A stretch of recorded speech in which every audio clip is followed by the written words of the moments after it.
اعوذ باللہ من الشیطان الرجیم بسم اللہ الرحمن الرحیم۔ نبی کریم صلی اللہ علیہ وآلہ وسلم کو ایک دفعہ صحابہ کرام نے دیکھا کہ آپ صلی اللہ علیہ وآلہ وسلم فجر کی نماز کے بعد بیٹھے تھے کہ آپ نے اچانک اپنا ہاتھ آگے بڑھایا اور آپ اسمائل کر رہے تھے اور پھر آپ نے اپنا ہاتھ پیچھے کھینچ لیا۔ جب صحابہ کرام نے آپ صلی اللہ علیہ وآلہ وسلم سے پوچھا تو آپ صلی اللہ علیہ وآلہ وسلم نے فرمایا کہ میں نے جنت دیکھی اور مجھے کچھ انگور کے پھل نظر آئے، تو میں نے چاہا کہ میں اپنا ہاتھ بڑھا کر ان کو توڑ لوں، لیکن پھر میں نے اپنا ہاتھ پیچھے کر لیا کیونکہ پھر میری آنکھوں کے سامنے جہنم آ گئی تھی۔ نبی کریم صلی اللہ علیہ وسلم نے فرمایا کہ اگر میں وہ انگور توڑ لیتا تو تم ان انگوروں کو اس وقت تک کھاتے رہتے جب تک کہ یہ دنیا ختم نہ ہو جاتی۔ But if you don't spiritually step into it right now, then its gates might shut and never open for you again.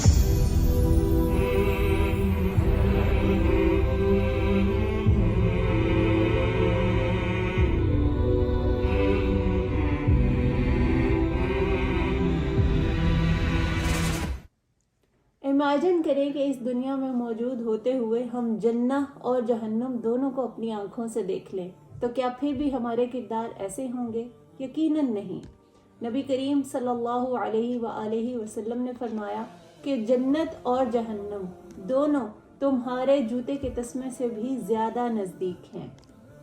تو ہمارے لیے آج اس دنیا میں موجود ہوتے ہوئے جنت یا جہنم میں سے کسی ایک کے دروازے کھل سکتے ہیں، اور اس بات کا انحصار اس پر ہے کہ ہم اس دنیا میں اپنے اعمال کس طرح سر انجام دیتے ہیں۔ کہیں ایسا نہ ہو کہ ہم اپنے اعمال کو نہ بدلیں اور جنت کے دروازے ہمارے لیے ہمیشہ ہمیشہ کے لیے بند ہو جائیں۔ جب اللہ سبحانہ و تعالی نے جنت کو بنایا تو جبرائیل علیہ السلام کو حکم دیا کہ اے جبرائیل جا کے جنت کو دیکھ کر آؤ۔ جبرائیل علیہ السلام جب جنت کو دیکھ کر آئے تو آپ نے کہا یا اللہ سبحانہ و تعالی، میرا نہیں خیال کہ اگر کوئی انسان اس جنت کے بارے میں سنے تو وہ اس میں داخل ہونے کی کوشش نہ کرے۔ پھر اللہ سبحانہ و تعالی نے جنت کی طرف جانے والے رستوں کو مصائب، مشکلات اور تکلیفوں سے بھر دیا اور پھر فرمایا اے جبرائیل جاؤ دوبارہ دیکھ کر آؤ۔ جبرائیل واپس آئے تو انہوں نے فرمایا کہ یا اللہ سبحانہ و تعالی، میرا نہیں خیال کہ اب کوئی انسان اس جنت میں داخل ہوگا۔ اسی طرح جہنم کی تخلیق کے بعد اللہ سبحانہ و تعالی نے جبرائیل علیہ السلام کو حکم دیا کہ اس کو دیکھ کر آؤ۔ جب جبرائیل علیہ السلام جہنم کو دیکھ کر آئے تو آپ نے فرمایا اے اللہ، اگر انسان اس جہنم کے بارے میں سن لے تو وہ اس میں کبھی داخل نہ ہو۔ پھر اللہ سبحانہ و تعالی نے جہنم کی طرف جانے والے رستے کو آسائشوں سے، انٹرٹینمنٹ سے اور بہت ساری دوسری ایسی چیزوں سے جن میں انسان غافل ہو جاتے ہیں، ان چیزوں سے بھر دیا۔ پھر جبرائیل علیہ السلام دوبارہ اس جہنم کی طرف جانے والے رستے کو دیکھ کر آئے اور فرمایا کہ یا اللہ، میرا نہیں خیال کہ اب کوئی بھی انسان جہنم میں نہ جائے۔ اللہ سبحانہ و تعالی نے جنت کو حکم دیا کہ اے جنت بولو، تو جنت نے کہا قد افلح المؤمنون، یقیناً مؤمنین فلاح پا گئے، مؤمنین کامیاب ہو گئے۔ اللہ اکبر۔ پھر جبرائیل علیہ السلام نے جنت سے مخاطب ہو کر کہا اے جنت، تم کتنی بابرکت ہو، یقیناً تم بادشاہوں کی جگہ ہو۔ مگر سوال یہ پیدا ہوتا ہے کہ کیا جنت میں وہ بادشاہ جائیں گے جو کہ اس دنیا میں بھی بادشاہ ہیں؟ تو اس کا جواب ہے نہیں، بلکہ جنت کے مکین وہ بادشاہ ہوں گے جو اس دنیا میں مومن ہو کر اور اللہ کے بندے بن کر زندگی گزار رہے تھے۔ جہنم نے اللہ سبحانہ و تعالی سے پوچھا کہ اے میرے رب، ایسا کیوں ہے کہ میرے اندر متکبرین اور جبار لوگ ہی داخل ہوں گے؟ جبکہ جنت نے اللہ سبحانہ و تعالی سے سوال کیا اے میرے رب، ایسا کیوں ہے کہ میرے اندر کمزور اور ضعیف لوگ ہی داخل ہوں گے؟ تو اللہ سبحانہ و تعالی نے فرمایا اے جنت، تمہارے ذریعے میں لوگوں کو اپنی رحمت کا مزہ چکھاؤں گا، اور اے جہنم،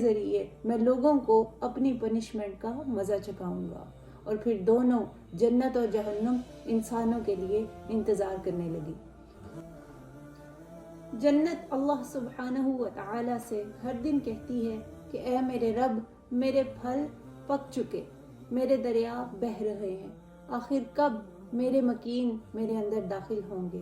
اور اسی طرح جہنم اللہ سبحانہ و تعالی سے ہر روز کہتی ہے اے میرے رب، میری آگ گرم اور تیز ہو چکی اور میری گہرائی اور بڑھ چکی، تو کب میرے مکین میرے اندر داخل ہوں گے.